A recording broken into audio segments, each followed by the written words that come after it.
Good morning, Abundant Life Church. This is Pastor Chris, and today we're going to finish up our study of Romans chapter 11, verses 25 down through 32. We've been talking about the idea that God will give the Jews who have rejected Jesus a second chance. And the reason they get the second chance is God is not going to stop loving anybody because they've turned their back on him, they've walked away from him. That's the Hebrew concept of chesed. If we walk away from covenant, God will keep the covenant open and welcome us back. Let's look at verses 30 through 32 now.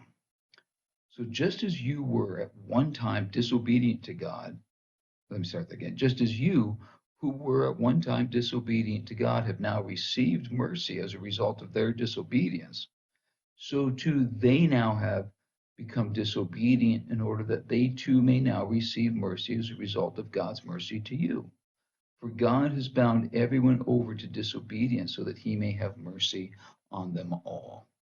With the principles of chesed, we know God is going to give the Jews another chance. He gives everybody another chance. But how exactly are they going to get this chance? Okay, this is what's really important here. How are the Jews going to get the opportunity to come back to Jesus? Somebody has to tell them. They have to see the gospel lived out in somebody's life. This is how anybody comes. We like to think that most people come to Jesus because they've examined the theology, and they've realized, yeah, Jesus must be the Messiah. And most people either come to faith or turn away from faith because of how they are treated by others. That's a huge responsibility to put on us followers of Jesus, but it's a responsibility God puts on us. Who's going to share the good news with them? It's going to have to be people who already have the gospel. That's us Christians. Guess what our job is? As Paul wrote these words, Paul was envisioning that the gospel is not just going to sit in the Gentile churches and go nowhere. He had a vision of everyone being just as excited as he was to spread the good news. He imagines the gospel going out all over the world, being in every land and coming everywhere, being heard again and again and constantly growing bigger and stronger and becoming such a force that even the Jews someday are going to have to reconsider this, and some will come back. And this wasn't just for Jews, this is for anybody who needs that second chance. There are other people who have walked away. There are people who were raised in Christian homes by Christian parents and have fallen away from their faith. What do we do about them? God doesn't stop loving them because they have walked away. God keeps the covenant open so that they will have a chance to come back. But who's going to tell them about that chance? There it is. You might not know any Jews who need to hear the good news again, but you probably know somebody who used to come to church and who needs a second chance. Don't most people have someone in their family who's given up on God? I do. Have you given up on them?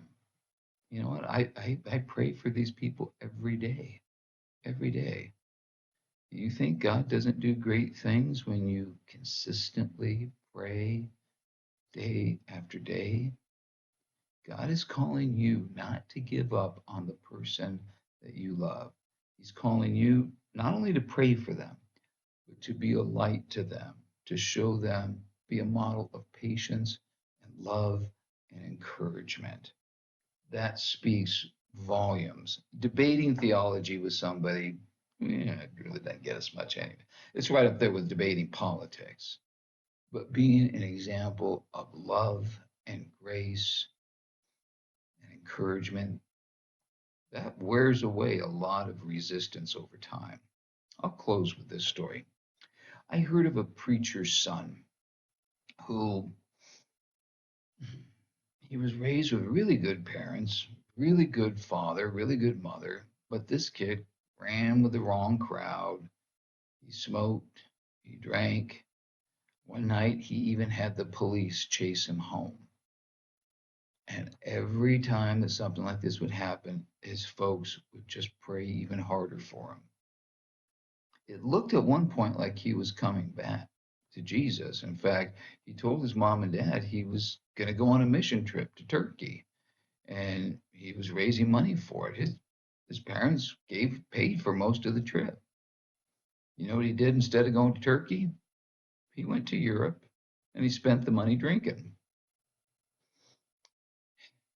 His parents never stopped praying for him. And his dad finally sat him down once and said, "You're going to have to decide if you're going to live for yourself or live for Jesus." So, did this story have a happy ending? I'll tell you the name of this young man. Tell me if you've heard of him. His name was Franklin Graham. His father was Billy Graham. Franklin Graham is continuing to this day to do the work that his father established. Don't give up on the prodigals. God hasn't. Have a great day. We'll see you next time.